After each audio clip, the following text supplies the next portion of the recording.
Entonces tenemos que la urología, como siempre les digo a mis alumnos, pues es una especialidad que ha existido desde siempre, desde siempre. Desde los albores de la humanidad, probablemente 7,000, 10,000 años antes de Cristo, ya han habido médicos que solucionaban problemas urológicos. Pero la especialidad como, como especialidad ya separada prácticamente de la cirugía,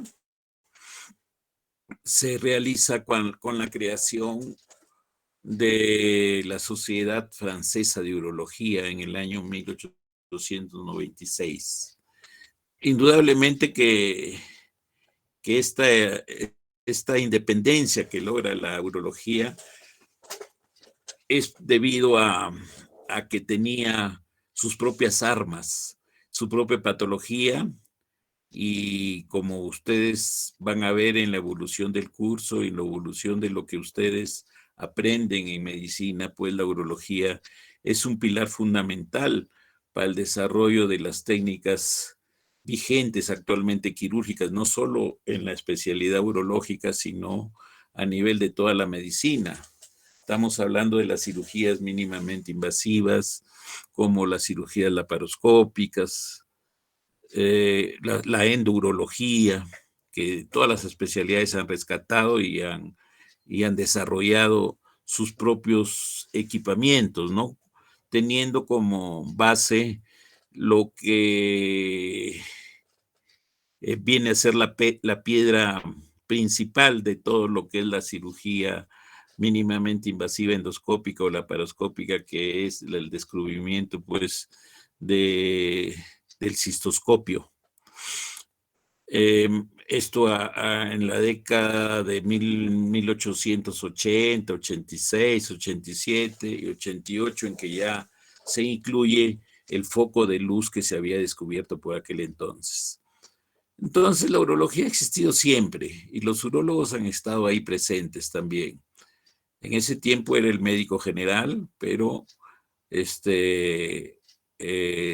solucionando problemas que ahora están en manos del urólogo, ¿no? Desde antes del año 3000 antes de Cristo se sabía que la práctica de la circuncisión se realizaba. Hay escritos, hay imágenes en que se ve, pues, practicando la circuncisión en los tiempos de Egipto antiguo, ¿no? Y también, pues, se sabe de que en la raza judía, pues, desde tiempos muy remotos, en forma de ritual, se realiza la circuncisión a todos los neonatos.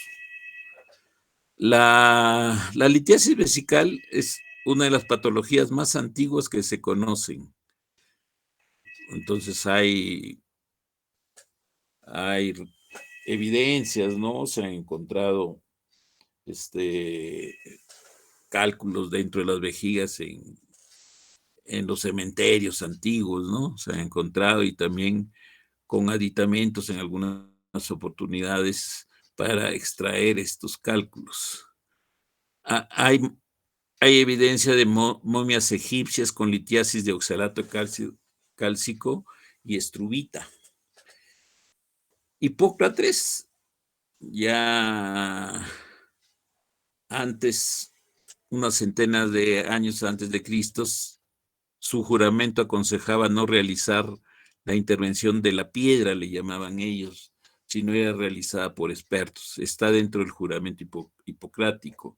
El primer litotomiota, o sea, aquel médico que trajo cálculos vesicales generalmente, fue Amonios en Alejandría en el año 247 antes de Cristo.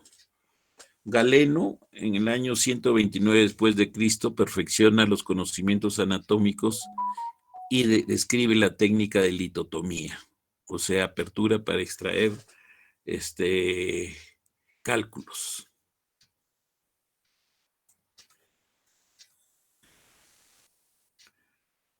Sibiel y Villeló en el siglo XIX describieron la técnica de litopalaxia. En realidad es la primera litotricia endoscópica moderna. O sea, ahí ven la imagen en la parte de abajo, como esa imagen de aquellos tiempos, ¿ah? Cómo con semejante aparato está extrayendo cálculos a nivel de la vejiga en este hombre. Un aparato un poquito robusto, grandazo, pero que servía para los fines de sacar los cálculos. Primero los atraccionaba y después los trituraba y después los traccionaba, los jalaba. En el siglo XIX, Nietzsche desarrolla la endoscopía. O sea, descubre pues el cistoscopio. En el año 1963, Dornier crea las ondas de choque que atraviesan los tejidos sin lesionarlos. Esta es una cirugía mínimamente invasiva o casi nada invasiva, en que a través de ondas de choque se pulverizan los cálculos. No requieren generalmente anestesia, una pequeña sedación, y esto ya en el año 63 ya empezó el desarrollo de esta técnica, la litotricia extracorpórea, con ondas de choque. La primera litotricia sin anestesia se realiza en el año 1970.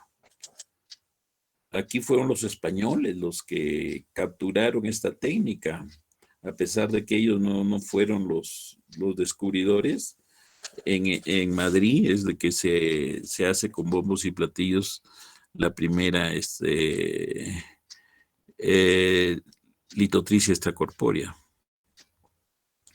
Entonces, como ven, pues, hay a través de la historia la presencia, pues, de episodios, de hombres, de momentos en que son importantes en el desarrollo de la especialidad. Las enfermedades venéreas, como la gonorrea y sífilis, antiguamente se pensaba que era la misma enfermedad. ¿Por qué? Porque casi siempre estaban juntas, como tienen un periodo de incubación relativamente corto, parecido. La gonorrea puede estar fluctuando pues entre 2, 7, 10 días, ¿no? Y la sífilis puede ser por ahí, ¿no? 1, 2 semanas. Entonces, generalmente coincidían estas enfermedades y antiguamente se pensaba que era una misma enfermedad. La primera referencia de gonorrea se encuentra en el Antiguo Egipto, en el papiro de Kabun, en el año 1900 antes de Cristo. La gonorrea deriva del latín gonorreae y del griego, que significa esperma que fluye. El vocablo blenorragia deriva del griego y significa mucosidad que brota. Ese término algunas veces lo van a escuchar, algunas veces relacionado con la gonorrea, ¿no? Tiene blenorragia y es sinónimo, ¿no? Que viene del griego. La sífilis aparece en Europa a fines del siglo XV. Esto debido a que Colón, a través de sus viajes, lleva de acá por donde estuvo en Centroamérica, en Caribe, lleva la enfermedad a Europa y la hace pues prácticamente endémica. Todo el mundo tenía sífilis. Por 400 años se creó que la gonorrea y la sífilis eran una misma enfermedad. O sea, después de esta llegada en Europa, hubo un tiempo muy largo que se pensó de que era la misma enfermedad, hasta que el año 1879 Albert Neisser descubre el gonococo, lo identifica ya como enfermedad independiente, como agente etiológico de una enfermedad independiente. La sífilis fue llevada a Europa en 1493 por los marinos de Cristóbal Colón desde Haití. En 1905, en Berlín, Chodin descubre el treponema pálido, o sea, ya se identifica perfectamente cada agente etiológico. En el año 43, Alexander Fleming descubre la penicilina, o sea que el antibiótico, pues que es súper efectivo contra estos dos agentes etiológicos. Acá tenemos ya, entrando a lo que nos corresponde, tenemos los órganos que estudia la urología. Entonces vamos a ver que la urología, pues tenemos los riñones como parte importantísima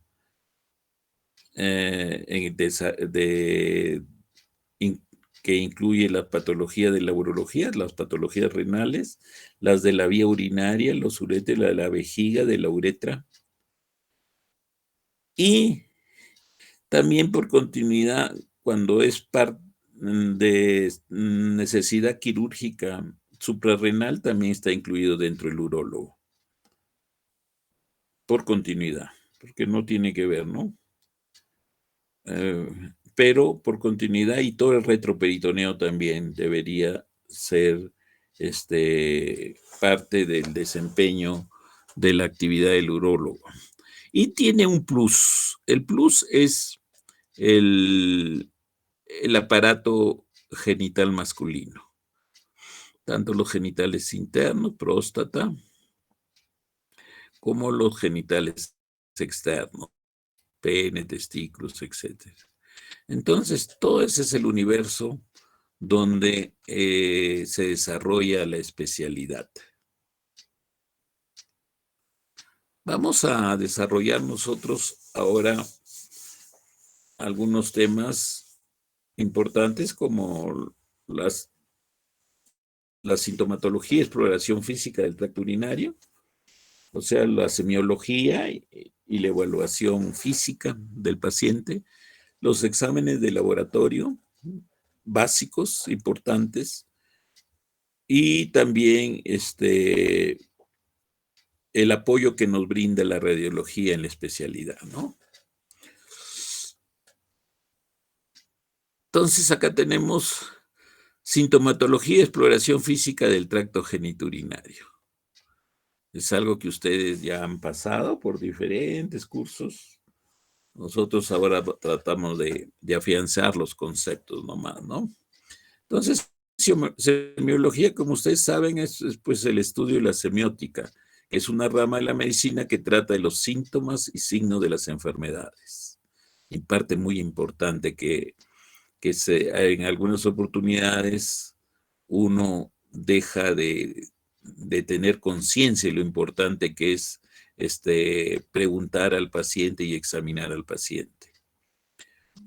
Un meticuloso interrogatorio y el examen físico aporta datos claves para hacer un correcto diagnóstico y manejo del paciente urológico, ¿no? Tenemos la anamnesis remota, o sea, aquella lejana, no del momento propio de la consulta.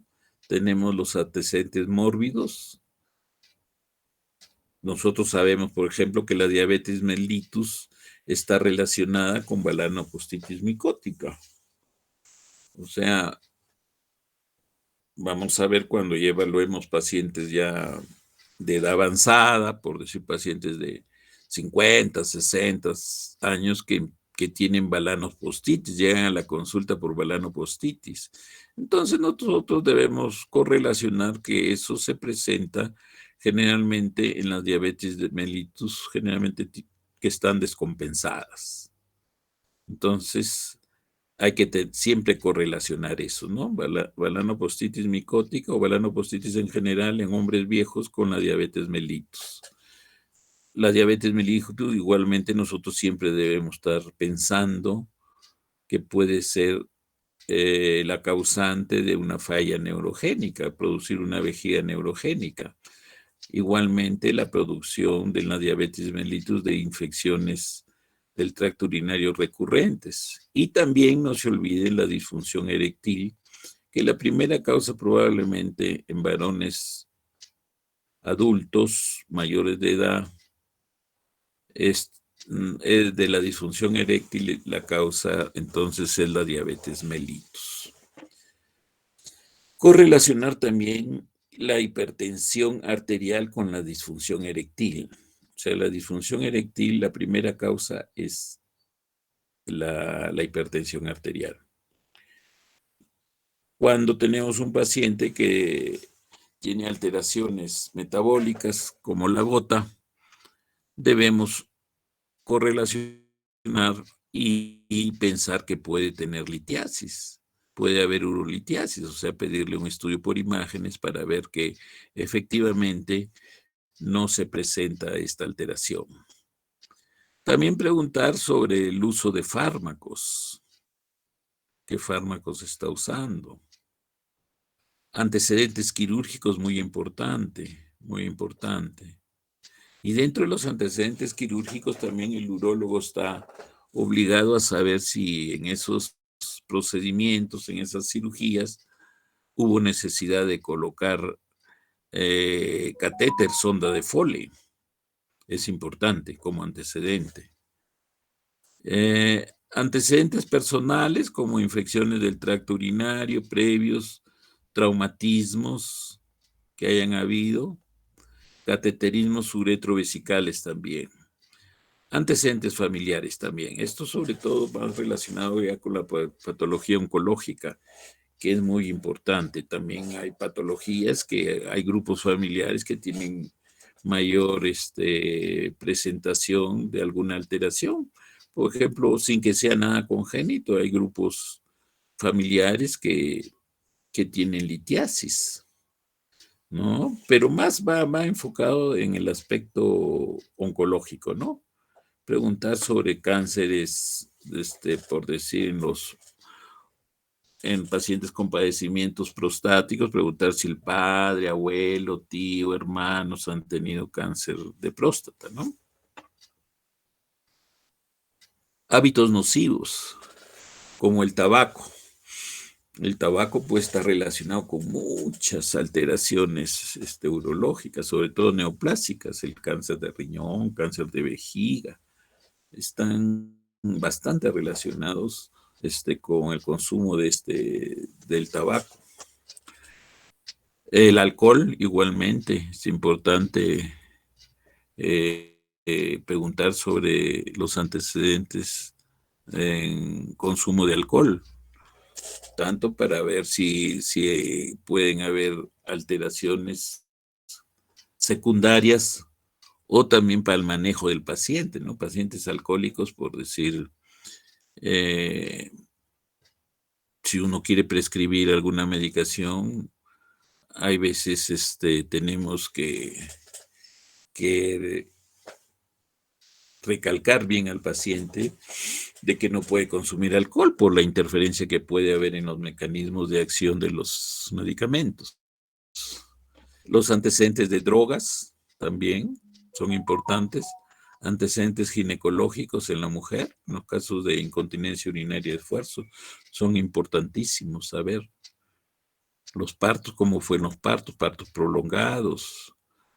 Incluso es muy importante saber también el peso del nacimiento de los bebés, el uso de forceps, etcétera, etcétera, ¿no? El hábito intestinal también es frecuente, es importante saber porque sabemos que el estreñimiento está asociado con determinadas patologías que pueden ser, por decir, infecciosas, ¿no? Es bien conocido que en las mujeres posmenopáusicas que cursan con estreñimiento son más proclives a tener problemas de cistitis recurrente. Antecedentes laborales y ambientales también son importantes, ¿no? Exposición a sustancias tóxicas, etcétera, etcétera. La anamnesis próxima, o sea, ya prácticamente motivo de la consulta, pero muy próxima a indagar el carácter del padecimiento, su cronología, interrogar sobre los síntomas urinarios, ¿no? Motivo de la consulta generalmente. Los síntomas urinarios del tracto inferior llamados los LUTS, Lower Urinary Tract Symptoms, se da en alteración fisiopatológica a nivel vésico-prostático uretral. Los LUTS se agrupan en síntomas de llenado y síntomas de vaciado, o síntomas de llenado y de vaciamiento. Antiguamente se llamaba síntomas irritativos y síntomas obstructivos, ¿no? Pero ahora toda la literatura ya está en forma uniforme utilizando esta terminología. Los síntomas de llenado tenemos la nicturia, o sea, normalmente un varón o una mujer adulta debe orinar aproximadamente unas 5 veces durante el día y ninguna durante el sueño.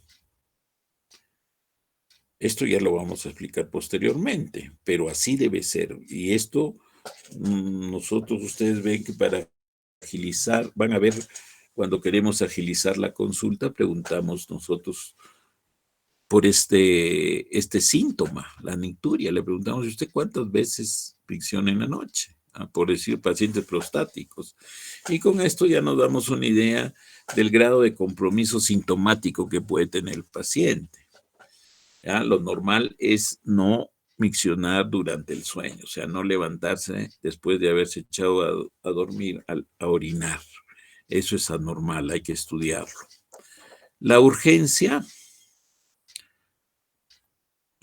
miccional, o sea, las ganas, el paciente lo describe esto como que le gana la orina, él le da ganas de orinar y si no va rápido al baño, hay pérdida, o sea, se da lo que se llama, pues, la incontinencia de urgencia, o sea, pierde orina. O sea, antes de la pérdida de orina está la sintomatología propia, que es la urgencia. El hecho ya que se escape orina ya es la incontinencia de urgencia. El tenesmo. El tenesmo es otro síntoma que es la sensación así muy, muy fuerte de querer seguir miccionando, a pesar de que ya no hay orina. Entonces hay esa necesidad de querer orinar, pero ya sin orina en la vejiga. Entonces es el tenesmo vesical, ¿no? La incontinencia es la pérdida de orina, que se puede estar asociada a la incontinencia de urgencia, o puede ser una incontinencia pura. O sea, por ejemplo, un paciente posoperado de próstata o posoperado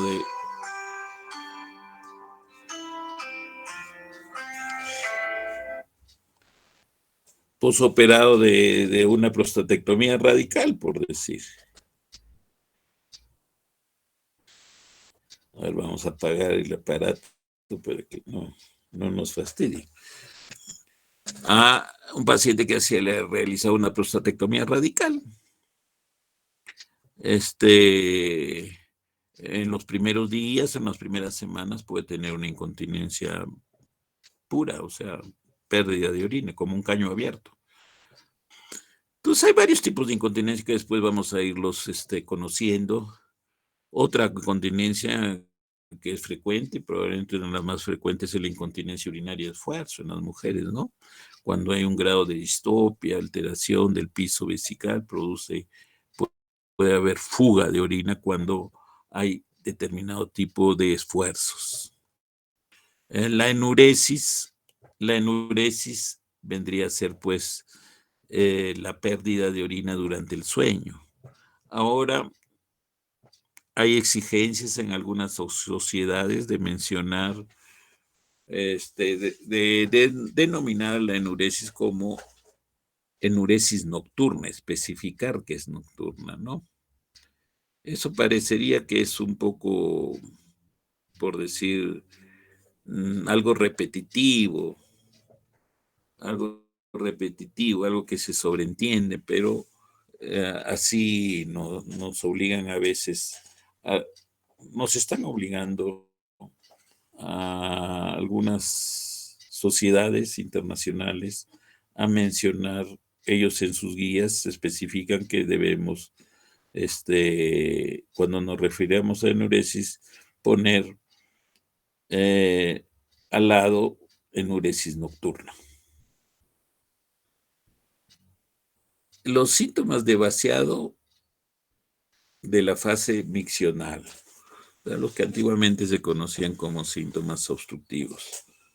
Tenemos la disminución de la fuerza y calibre del chorro. Esto es un síntoma muy frecuente en los pacientes que tienen crecimiento de la glándula prostática.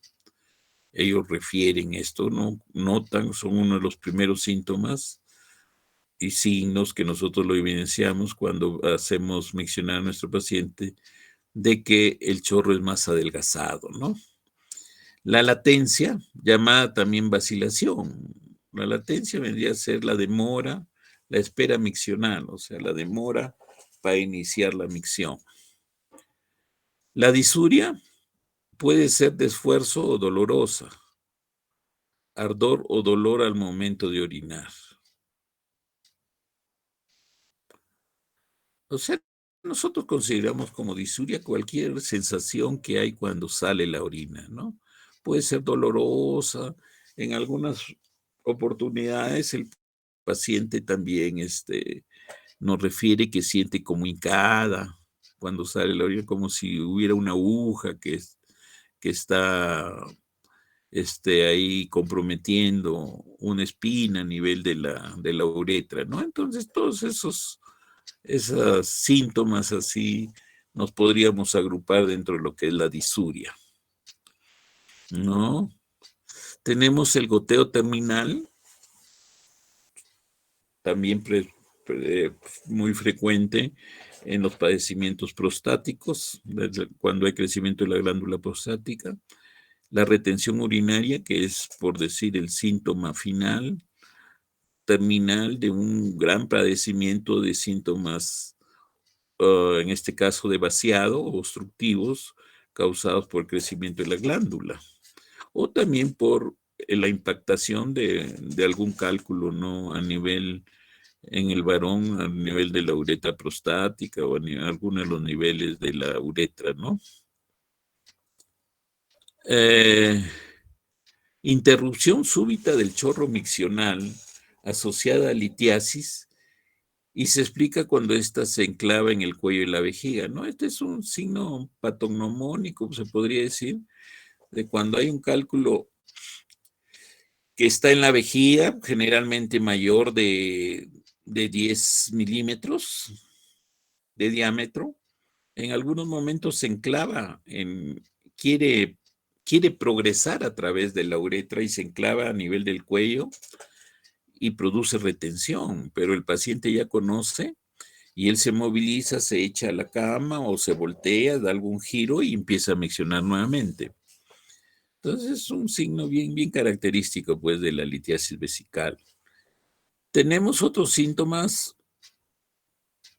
ya no relacionados con del tracto urinario inferior, sino tenemos ya otros síntomas que se presentan en la evaluación urológica. Tenemos el dolor.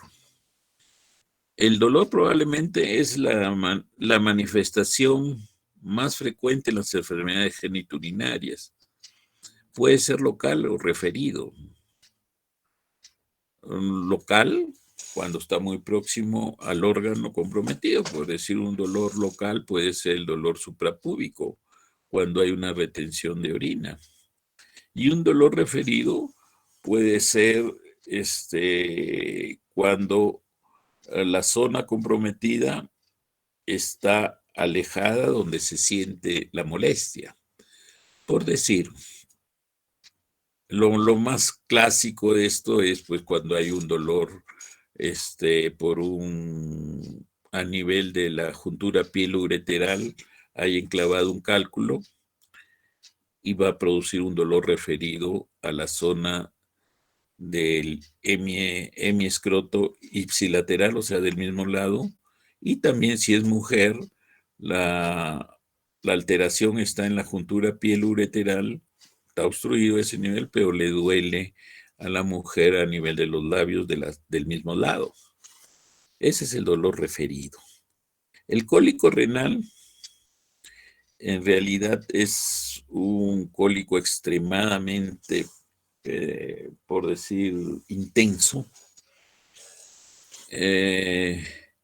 Aquel que ha visto un cólico renal nunca en su vida se va, desde el primer cólico renal que ve, ya no va a tener problemas en hacer diagnóstico en los subsiguientes, porque es muy típico.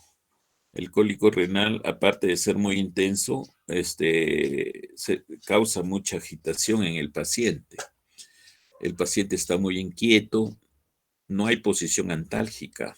Y generalmente, como vamos a ver en una diapositiva posteriormente, hay la tendencia a colocar la palma de la mano sobre la zona posterior lumbar del lado comprometido. Entonces, es un dolor súper intenso y muy típico, que ustedes lo van a poder identificar fácilmente. Tenemos el dolor lumbar.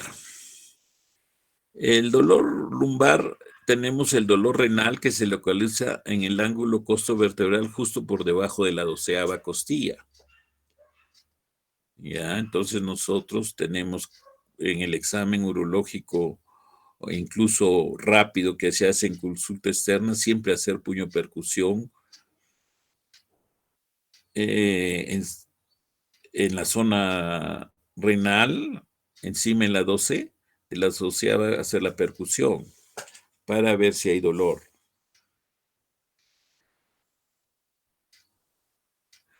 Acá tenemos unas imágenes en que vemos el dolor renal, ¿no? Su irradiación. Entonces, se irradia a la zona del flanco y del hipocondrio, y puede llegar incluso al hipocondrio. Y se va hacia la zona genital del mismo lado. Esa es la irradiación del dolor renal. Acá tenemos lo que habíamos dicho, está en el cólico nefrítico, esta característica de colocar la palma de la mano en la zona comprometida. El dolor hipogástrico es cuando la vejiga está distendida, o sea, la vejiga va a proyectar su dolor a esta zona. Es un dolor localizado ahí. Se produce cuando hay distensión aguda por retención urinaria aguda. Aparte de nosotros de tocar una zona del hipogastrio muy dolorosa, vamos a palpar lo que llamamos el globo vesical, o sea, la distensión de la vejiga. La vejiga normalmente no debe ser palpable. La vejiga se palpa cuando tiene más de 150 centímetros cúbicos. Se proyecta el hipogastrio. Y en algunas oportunidades, cuando la vejiga está súper distendida, puede llegar incluso hasta la cicatriz umbilical, ¿no? Y parecer un útero de 5 meses de gestación. Tenemos el dolor perineal. El dolor perineal, pues, es cuando hay una irradiación de la sensibilidad por alteración a nivel de la próstata. El recto puede dar dolor también perineal.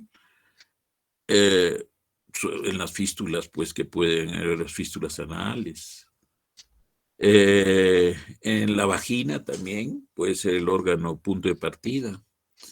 O el útero.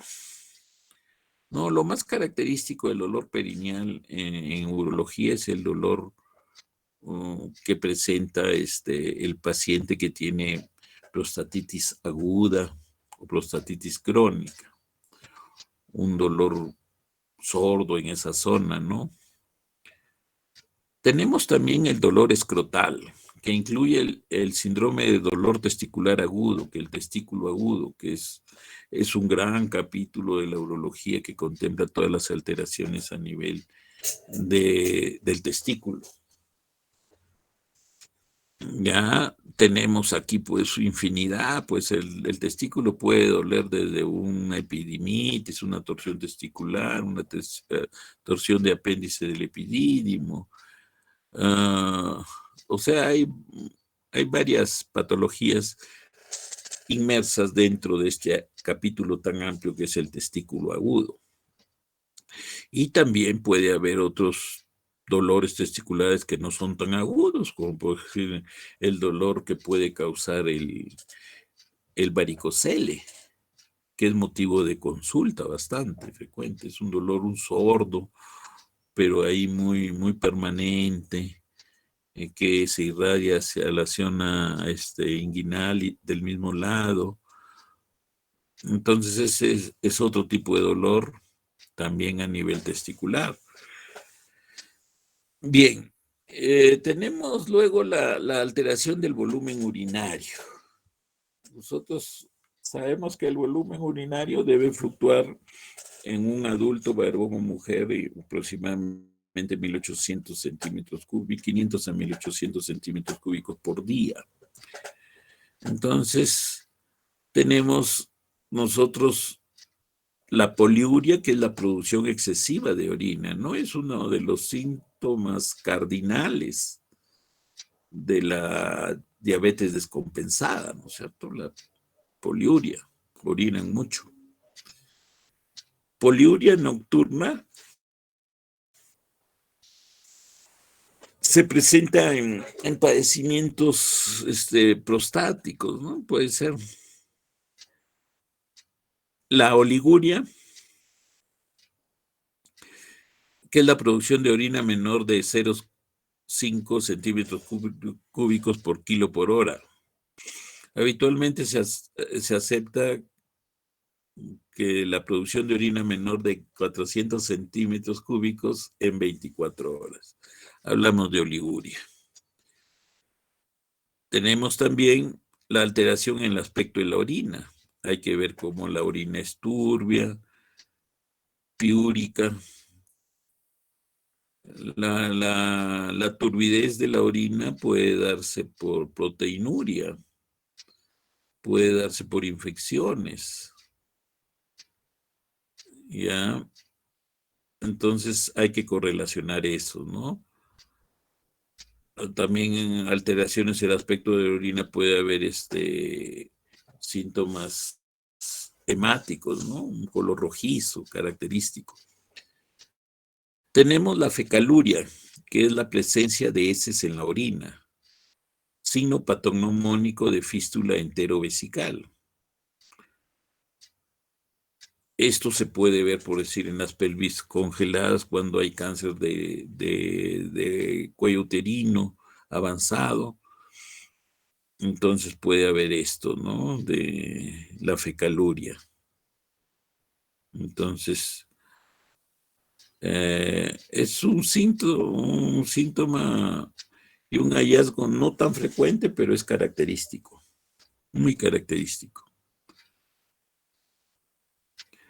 La quiluria, la eliminación, pues, de los líquidos lechosos que da la quiluria, ¿no? La hematuria es la presencia de sangre en la orina. Es un síntoma capital de enfermedad urológica. La hematuria es muy importante, la hematuria dentro de la urología, porque nos da indicios de que puede ser un padecimiento muy grave o puede ser un padecimiento muy, muy leve. Entonces, por eso siempre estamos obligados a estudiar y a determinar bien cuál es el causal de la hematuria. La hematuria puede ser silenciosa si no cursa con un síntoma adicional. O sea que solo el paciente se da cuenta que está orinando rojo, pero no tiene ni disuria, no tiene nada, ningún síntoma. Entonces esa hematuria es peligrosa, ¿no? Nosotros nos preocupa mucho ese tipo de hematuria porque está relacionado generalmente por cánceres de vejiga o de riñón.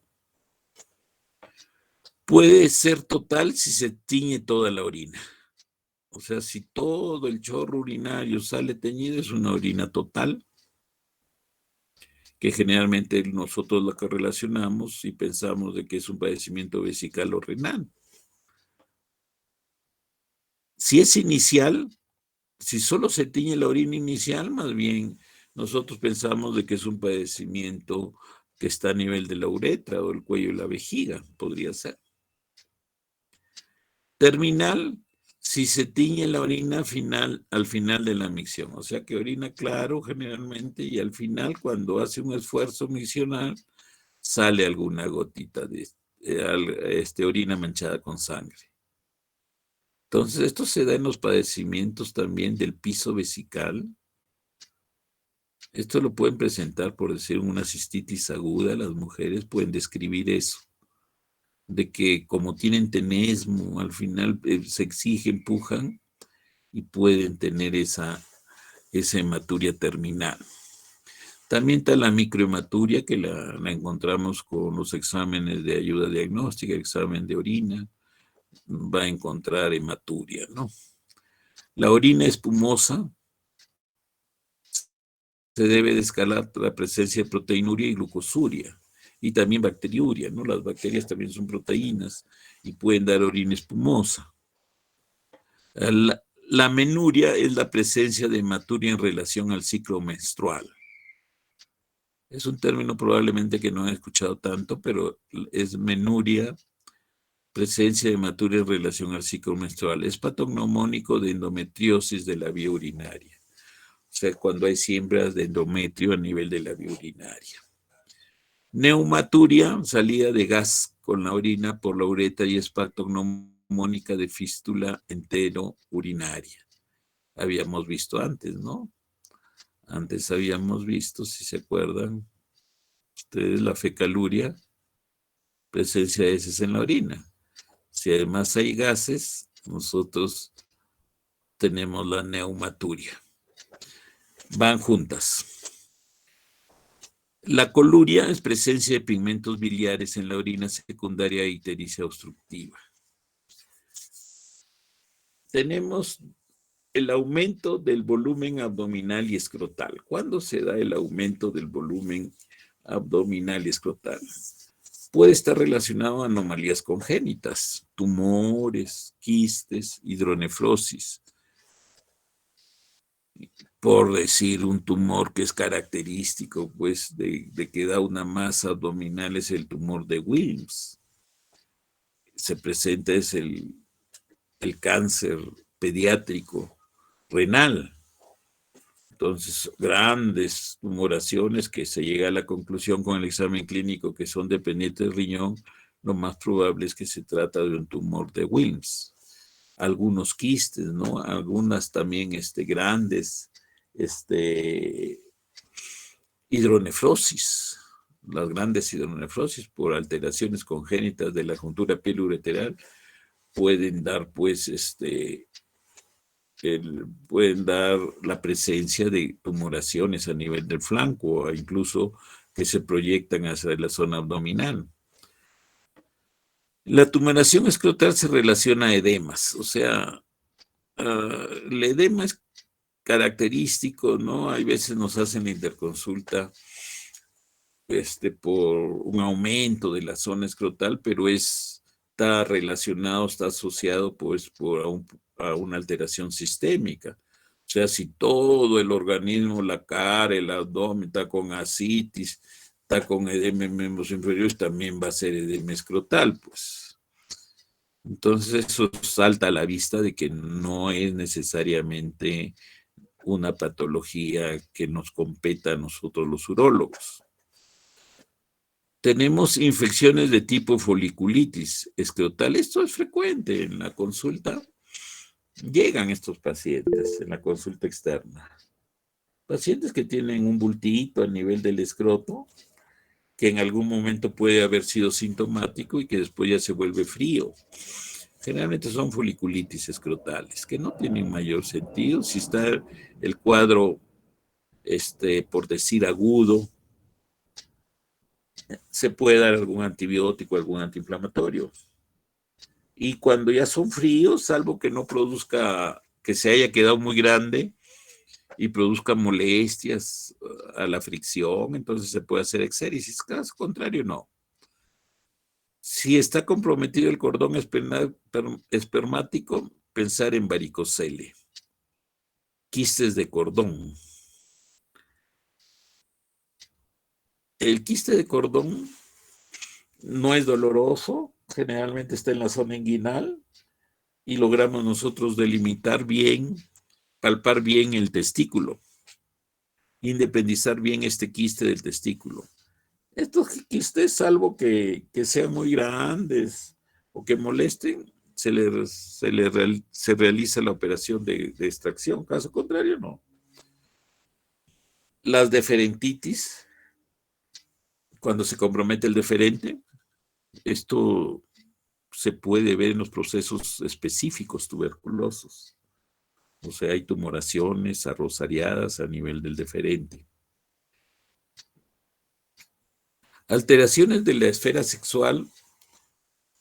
Estas alteraciones son de fácil diagnóstico, pero de difícil manejo, pues las causas son de diversas etiologías y su manejo es multidisciplinario. O sea, tratar por decir lo más fácil, ¿no? Lo que más se ve por decir una disfunción eréctil en un hombre muy joven. Por eso un varón ahora consultan con función eréctil hasta jovencito de 18, 20 años. O sea, ahí pues es difícil que sea algo orgánico. Generalmente son padecimientos con un fondo así de alguna inestabilidad psicológica, psiquiátrica que pueda haber. Tenemos la disfunción eréctil, tenemos la eyaculación precoz, la disminución de la libido. Esto de la libido, generalmente la disminución de la libido está relacionada con la disminución de los niveles en sangre de testosterona. Por eso, cuando se presente como algo exclusivo la disminución de la libido, necesariamente tenemos que hacerle dosaje de testosterona total y libre, ¿ya? Alteraciones de la uretra y del semen. Secreción uretral. La secreción uretral es motivo de consulta frecuentes en las uretritis gonocócicas y las inespecíficas. Entonces hay que saber examinar nosotros al varón que viene con este síntoma, con este signo. Nosotros tenemos que saber realizar la expresión uretral, o sea, la compresión de la uretra que debe ser desde la parte de la zona del perineo, lograr palpar la uretra y hacerle una compresión hasta la parte más proximal para tratar de obtener nosotros y evidenciar la presencia de secreción y ver las características de la misma, ¿no? La uretrorragia es otro término otra alteración de la uretra que está relacionada con la solución de continuidad o la presencia de una tumoración sangrante a nivel de la uretra. Es un signo muy característico de la ruptura parcial de la uretra o total de la uretra. Que esto puede estar relacionado o causado por traumatismos a veces aparentemente leves, puede ser una caída a horcajadas o la mayoría de veces se ve en grandes traumatismos, ¿no? En politraumatismos, incluso se ve cuando ya hay ruptura de la uretra membranosa, cuando hay fracturas pélvicas, por decirle. O sea, en los grandes traumatismos es más frecuente que vean esta alteración, la uretrorragia, y hay que diferenciarla con la hematuria, ¿no? Uretrorragia es el goteo de sangre pura, así viva, lo que llamamos nosotros viva, rutilante, sangre rutilante a goteo por el meato uretral. Y hematuria más bien es la salida de orina mezclada con la sangre. La hematospermia vendría a ser la pérdida de sangre con el semen después del eyaculado.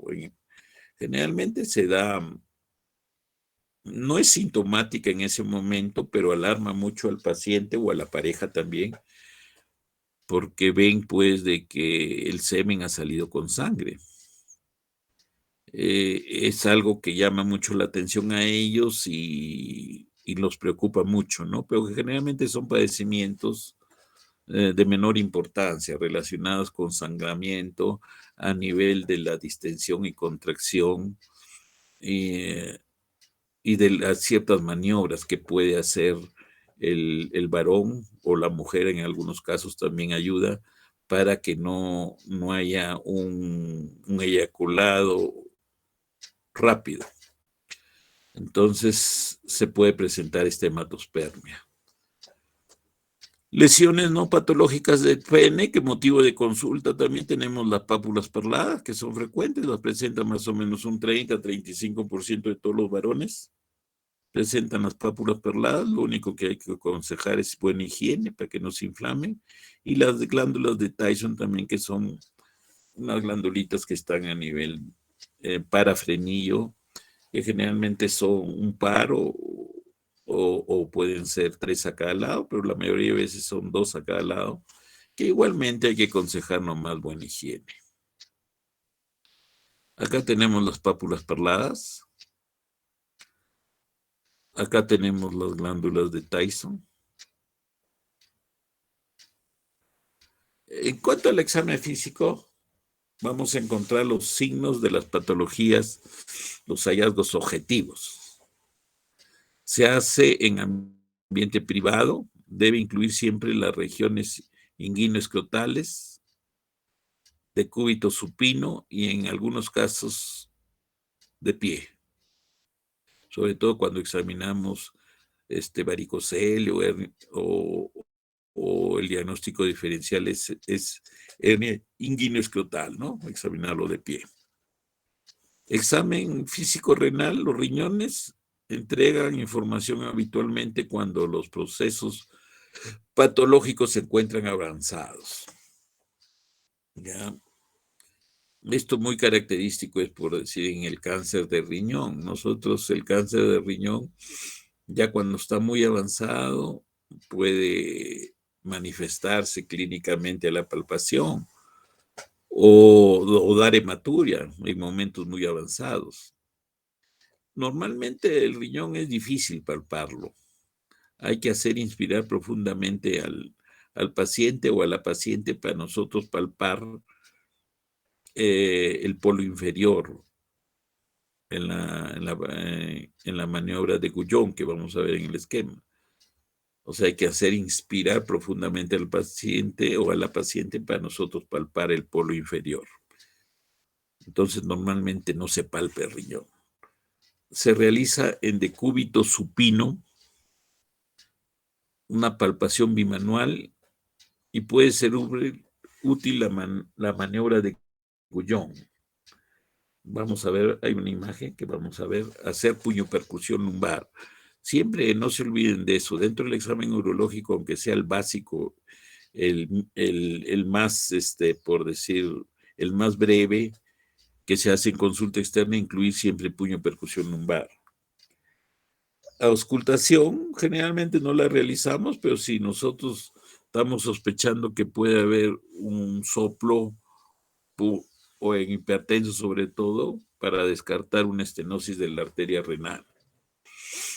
Examen físico vesical, normalmente la vejiga si no está llena, no se ve ni se palpa, ni se percute. En la retención aguda de orinas se ve el globo vesical, que debe ser mate. O sea, hay que percutir. Entonces, acá tenemos la maniobra de Gullón. Mire, la palpación bimanual. Se hace inspirar profundamente al paciente y con esta mano del examinador se puede palpar el polo inferior. La puño-percusión debe ser, por decir, debe ser hecha sin nosotros estar hablando con el paciente. ¿Sí? Porque hay veces uno paralelamente le dice, ¿le duele? Cuando percute, entonces se lo va a decir, sí me duele. La puño-percusión se observa cuando es positiva. Si nosotros percutimos con la boca callada y vemos de que el paciente se eleva unos 5 centímetros por el dolor, entonces ahí es una puño-percusión positiva. Acá la exploración renal, lo mismo que habíamos visto antes, ¿no? Con el pulpejo de los dedos aventamos y nosotros podemos palpar el polo inferior, sobre todo si invitamos a nuestro paciente a que inspire profundamente. La palpación vesical cuando hay globo es bimanual. Examen físico de los genitales externos masculinos. Si es niño o adolescente, debe estar presente alguno de los padres o el tutor. ¿Ya? Eso es algo que debe estar, por eso siempre el urólogo debe exigir que, que aparte de que los niños vengan con sus padres, debería haber también un asistente del médico urólogo presente en todos los exámenes de los genitales externos. Incluso en Estados Unidos, por ejemplo, uno no puede hacer examen digital rectal si está solo con el paciente. Tiene que haber presente, idealmente, un técnico que sea del sexo opuesto, o sea, una mujer, sería lo ideal, que esté visualizando, esté en el momento del examen digital rectal cuando el urólogo es varón y el paciente, por supuesto que es varón, hacen el tacto rectal para próstata. Debe haber una técnica. La inspección puede diagnosticar pene oculto. Pene oculto es bastante frecuente, sobre todo en la consulta externa vienen más preocupadas porque el pene es muy chiquito, pero también el paciente es bien gordito, bien gordo. Entonces eso, el panículo adiposo, va a ocultar pues el tronco peniano. Visualizar, en la inspección se puede visualizar condilomas, lesiones neoplásicas, etcétera, etcétera. La palpación incluye la retracción del prepucio. Siempre hay que retraer el prepucio, no mirar nomás, ese no es examen del pene, hay que retraer el prepucio y visualizar el meato uretral, que es muy importante, incluso en algunos servicios exigen el cálculo, anotar el cálculo de la dimensión del meato. El meato normal, ya saben ustedes, tiene 9 milímetros. Palpar y exprimir la uretra en busca de secreción uretral. Esto lo habíamos visto antes en el examen. Palpar el cuerpo esponjoso y cavernoso ante la presencia de zonas endurecidas, como puede ser la enfermedad de Peyronie. Descartar el edema escrotal, que puede ser secundario a enfermedad sistémica. Pueden visualizarse lesiones dermatológicas. Ver lesiones dermatológicas que pueden haber, ¿no? Desde presencia de pequeñas verrugas, úlceras, zonas hiperpigmentadas, hipopigmentadas, etcétera, etcétera. Examen testicular, hay que hacerlo con delicadeza, utilizar los dedos de ambas manos, practicar la transiluminación escrotal si el paso de la luz brillante a través del escroto, entonces la transiluminación escrotal pues viene a ser el paso de luz brillante a través del escroto y es patognomónico del hidrocele. Nosotros colocamos un foco en la parte contraria a nuestra visión y vemos pues el pasaje, ¿no? Si hay la proyección de luz brillante, entonces esta transiluminación positiva es característico del hidrocele. Cuando no es hidrocele, por decir, cuando es una hernia inguino-escrotal, entonces vamos, no se ve esa luz brillante, sino se ve oscuro. Examinar el epidídimo y el cordón espermático, la técnica bimanual es buena. Entonces acá tenemos un pene oculto, no hay pene, pero el paciente es bien gordito, aquí tiene como 3, 4 centímetros de grasa. Entonces oculta y compromete todo el tronco peneano y preocupa mucho a los padres. Hay que hacerlo bajar de peso. Condilomas genitales es del papiloma virus, ¿no? Que es probablemente una de las afecciones más frecuentes que actualmente estamos viendo. Las afecciones virales son las que están a la cabeza. Un poco secundariamente más retrasadas están las bacterianas, tipo gonorrea, sífilis por decir, ya no vemos, yo no veo hace varios años. El examen físico y los genitales, ¿no? Hay que ver lesiones aquí tumorales, neoplásicas iniciales, acá un poco más avanzado. Entonces, examinar siempre, ¿no? También puede haber problema de fimosis cuando es la incapacidad de exponer el glande luego de traccionar el prepucio. No se puede porque aquí no deja. Entonces aquí fimosis diagnosticada, igual fimosis operada a cualquier edad. Puede ser un niño de 1 mes de edad o puede ser un viejo de una persona mayor de 80 años, por decirlo. La varanopostitis, ya la habíamos, ustedes siempre que vean varanopostitis en adultos o adultos mayores, pensar en diabetes. Entonces aquí se ve el esmegma. El esmegma no es producción de ninguna glándula, sino es producto de la descamación que presenta la piel en esa zona. Entonces, y es cancerígeno, ¿no? Si nosotros sacamos esto y le inyectamos a la piel de un hámster, de un cuisito, eso de laboratorio, le va a producir este cáncer de piel. Acá tenemos en el examen físico también los genitales externos masculinos, ver dónde está implantado el meato uretral, ¿no? Debe estar normalmente en la parte más distal. Cuando está por abajo en la zona ventral, hipospadias, y cuando está encima, epispadias. Acá tenemos lesiones, tipo, aquí todavía no es tan ulcerativa, pero ya se vislumbra una ulceración del herpes genital. Acá la secreción uretral purulenta.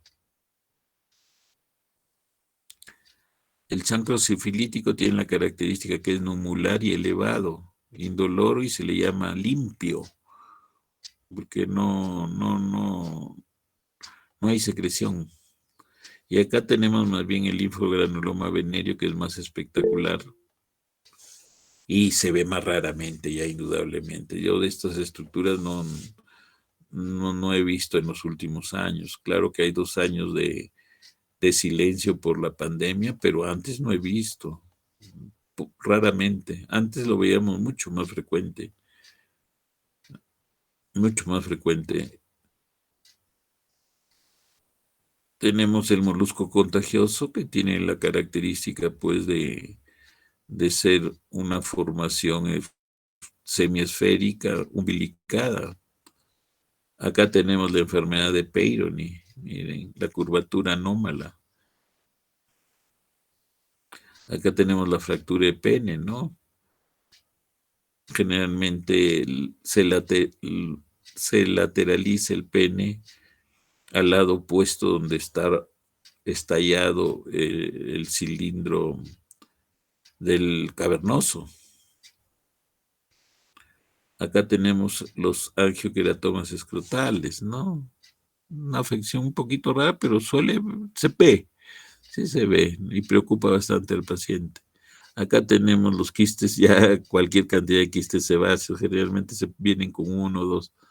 Estos quistes sebáceos, hay veces se inflaman y dan cuadros agudos.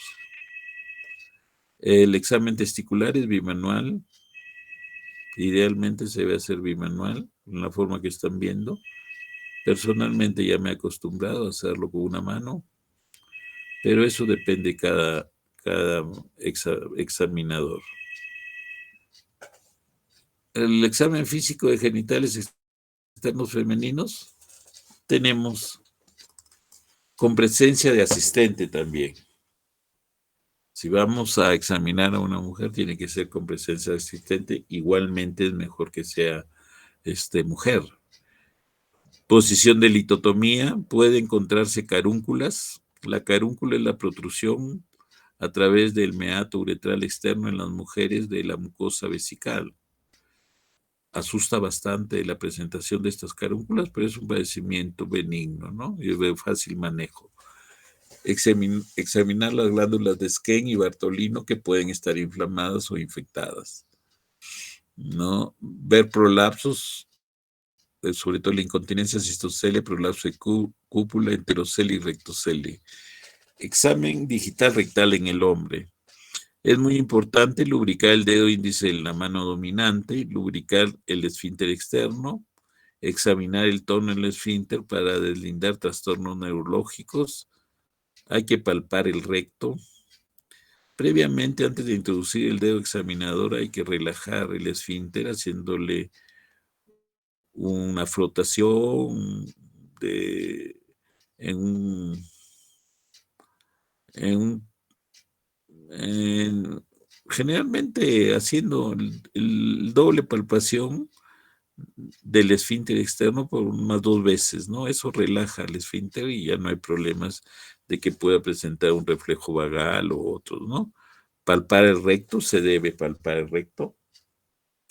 Generalmente podemos encontrar tumoraciones o también presencia de heces bien organizadas pétreas en algunas oportunidades. El tacto rectal puede hacerse en posición de cúbito supino, de cúbito lateral izquierdo con caderas y rodillas flexionadas en posición fetal. Posición genupectoral, rodillas sobre la camilla, separa las rodillas y apoya sobre la mesa los hombros y la cabeza. Y lo que nosotros realizamos, por considerarlo más ágil, más rápido, menos espectacular, menos grosero y la posición de pie con flexión de la columna lumbar. O sea, los pies extendidos, un poco separados, los dedos gordos con una tratando de aproximarse y una flexión de la columna lumbar. ¿Qué hay que evaluar? El tamaño de la próstata. Normalmente el tamaño de la próstata normalmente debe ser de unos 20 centímetros cúbicos. Entonces, nosotros diríamos que es grado 1 cuando estimamos que está entre 20 y 30 centímetros cúbicos. Grado 2 cuando el estimado está entre 30 y 50 centímetros cúbicos. Grado 3 cuando el estimado es entre 50 y 80 centímetros cúbicos. Y grado 4, estimado mayor de 80 centímetros cúbicos. La consistencia normalmente debe ser elástica, firme y de superficie lisa. Vendría a ser una consistencia similar a palpar la emisión tenar cuando hay una flexión forzada hacia la zona hipotenar. Es patológica si es pétrea. Se da en el cáncer de próstata, en la prostatitis crónica o en las tuberculosis. En casos de absceso prostático se palpa fluctuante. O sea, en los abscesos prostáticos. En la prostatitis aguda se tiene también la sensación fluctuante, pero está contraindicado hacerlo. Sensibilidad. Si es muy dolorosa, pensar en prostatitis aguda. Es lo que se llama el Bloomberg prostático, es un dolor exquisito que se le produce si nosotros quisiéramos palpar una prostatitis aguda. La movilidad es ligeramente móvil en pacientes normales y es completamente fija en casos de neoplasia prostática localmente avanzada. Entonces aquí que emite cómo hacemos el examen digital rectal. En cuanto al laboratorio, tenemos necesariamente siempre de realizar un examen completo de orina, realizar, si hay sospecha muy, muy fuerte de que hay infección, hacer un urocultivo y antibiograma, citología urinaria cuando amerita en las hematuриas microscópicas persistentes, se puede hacer una citología urinaria para descartar de que puede haber células neoplásicas, estudio de secreción uretral en las uretritis. Es fundamental, antes de que pedir un examen de orina, que no nos sirve, pedir un estudio de secreción uretral, haciendo las coloraciones básicas de Gram y Giemsa. Creatinina sérica siempre se debe pedir porque el posterior manejo de este paciente puede incluir también que estamos ante una falla de la función renal y para poder dar de forma adecuada nuestras prescripciones medicamentosas. El PSA total es importante, más que el PSA libre. Siempre pedir de inicio el PSA total y cuando está elevado o clínicamente nosotros encontramos algún hallazgo que nos pudiera sugerir de que hay una neoplasia, entonces recién se pide el PSA libre. En cuanto a la radiología del tracto urinario, es muy importante la placa simple de abdomen para ver cálculos y también para ver en algunas oportunidades en que sospechamos de que puede haber un absceso perinéfrico, el borramiento del psoas. Urografía intravenosa es muy, muy importante en litiasis, pero actualmente la tomografía computarizada abdominopélvica sin contraste la supera en diagnóstico de litiasis.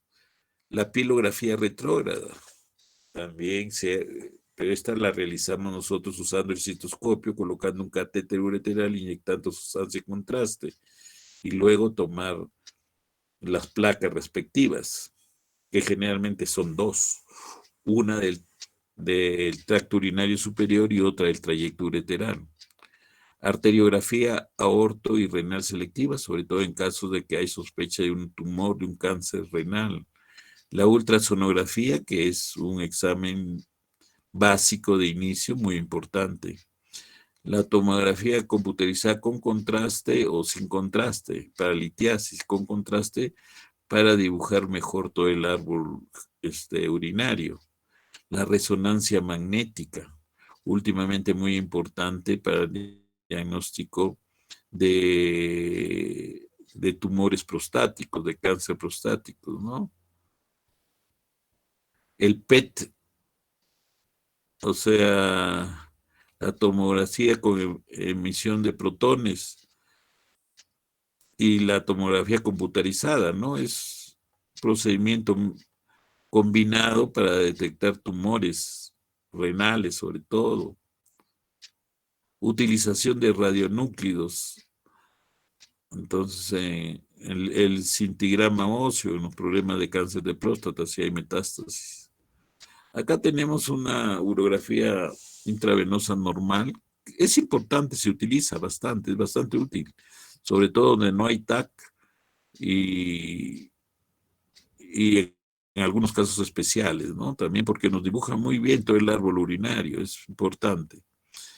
Normalmente, como ustedes ven, pues no se debe ver todo el trayecto ureteral como este lado, es porque tiene movimientos de contracción el uréter y no lo vamos a ver en toda su extensión. Entonces acá tenemos una urografía más o menos normal. Es normal, acá sí, se ven las contracciones, ¿no? Los que podrían considerarse estrechamientos no son estrechamientos porque nosotros siempre que veamos una urografía tenemos que ver los cálices.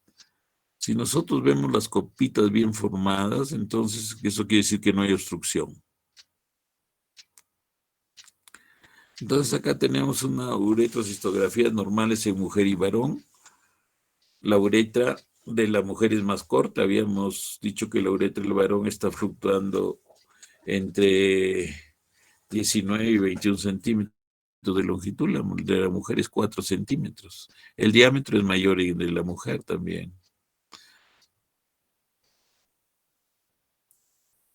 Acá tenemos también uretrocistografías normales de un varón. Esta es la uretra vulvar. Aquí a nivel de la uretra membranosa, la uretra prostática, el cuello vesical. Entonces acá sí parecería que hay una estrechez, pero no es tanto, habría que confirmarlo bien en esta zona. Acá está la uretra vulvar. Acá sí está nítidamente porque se nota que hay presión, distensión de la uretra y aquí hay un estrechamiento que dificulta un poco el pasaje, pero hay pasaje y logra llenar a la vejiga. Acá tenemos la pilografía retrógrada, o sea, se introducen catéteres ureterales y se inyecta contraste para dibujar todo el árbol urinario. Pilografía retrógrada, se inyecta contraste. Acá tenemos la ultrasonografía renal normal.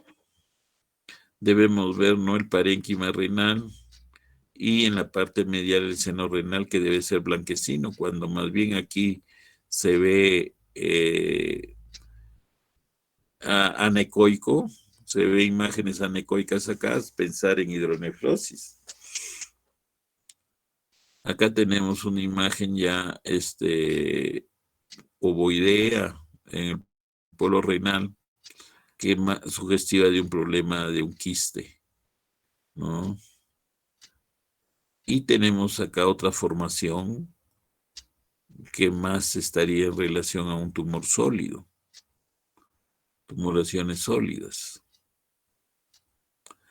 Acá en la ecografía también, en este corte, se logra ver pues la alteración de la superficie de la vejiga, ¿no?, por la presencia de una tumoración proliferativa hacia la luz vesical.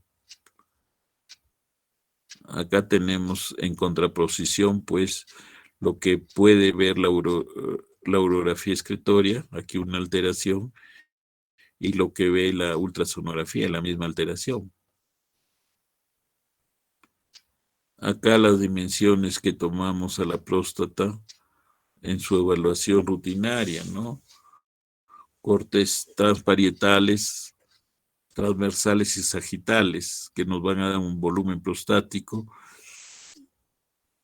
Entonces, transversal y sagital, para ver sobre todo la presencia del lóbulo medio. Acá igualmente para lo mismo. Acá ultrasonografía transrectal de la próstata usando el transductor rectal. Acá está nuestro transductor y ve todas las características de la próstata. La posición para hacer la ultrasonografía transrectal de la próstata. Acá tenemos la ultrasonografía testicular. Vemos la túnica albuginea, no se dibuja, no se representa en toda su extensión. Acá tenemos ya una tomografía de riñón. Vemos en este lado izquierdo que hay una hidronefrosis, un adelgazamiento aparente del parénquima renal. Y acá la presencia de una tumoración que puede ser un nódulo. Acá tenemos la presencia de un quiste gigante, ¿no? Quiste simple, gigante, que generalmente son anecoicos y no tienen contenido. Hay una clasificación de Wozniak que da indicios de lo que hay qué conducta en el manejo debemos hacer. Generalmente es observacional cuando son menores de 50 milímetros.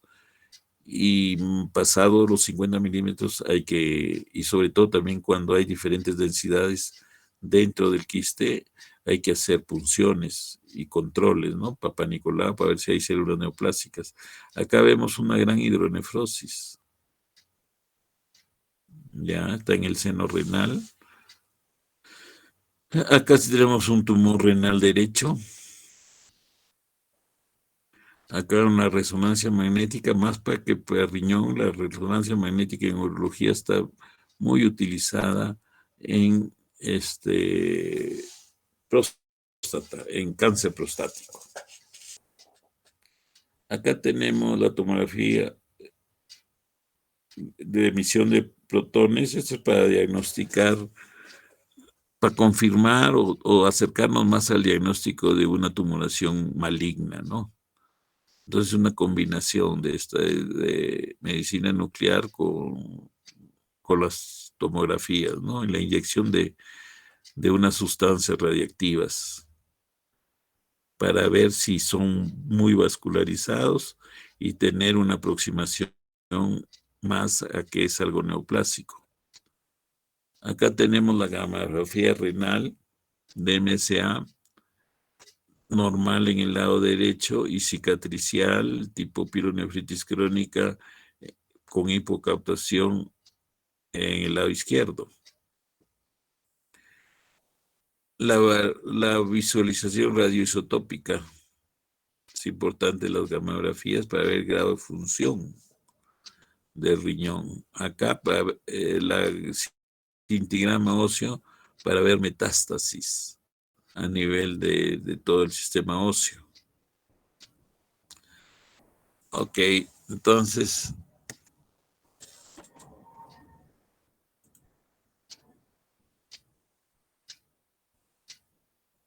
si hubiera alguna preguntita de esta clase, podrían hacerla.